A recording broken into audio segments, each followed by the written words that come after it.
Hello, this is Ron Paul with your weekly update for Monday, January 17th.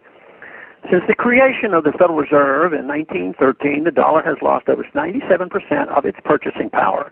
The U.S. economy has been subjected to a series of painful Federal Reserve-created recessions and depressions, and government has grown to a dangerous level thanks to the Fed's policy of monetizing the debt. Yet the Federal Reserve still operates under a congressionally created shroud of secrecy.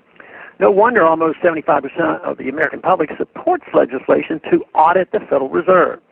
The new Senate leadership has pledged to finally hold a vote on the Audit the Fed bill this year, but despite overwhelming public support, passage of this legislation is by no means assured.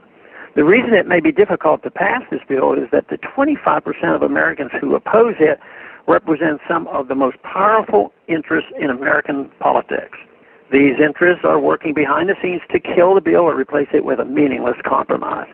This compromise may provide limited transparency, but would still keep the American people from learning the full truth about the Fed's conduct of monetary policy. Some opponents of the bill say an audit would somehow compromise the Fed's independence. Those who make this claim cannot point to anything in the text of the bill giving Congress any new authority over the Fed's conduct of monetary policy. More importantly, the idea that the Federal Reserve is somehow independent of political considerations is laughable. Economists often refer to the political business cycle where the Fed adjusts its policy to help or hurt incumbent politicians.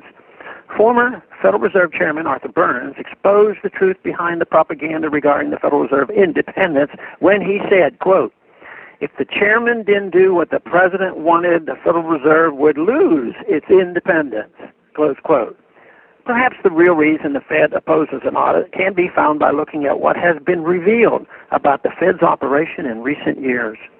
In 2010, as part of the Dodd-Frank bill, Congress authorized a one-time audit of the Federal Reserve's activities during the financial crisis of 2008.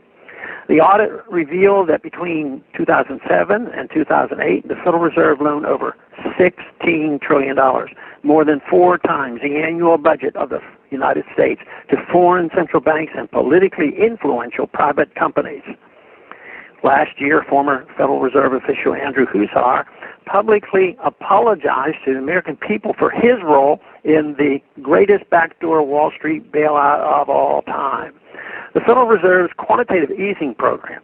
Can anyone doubt an audit would further confirm how the Fed acts to benefit economic elites?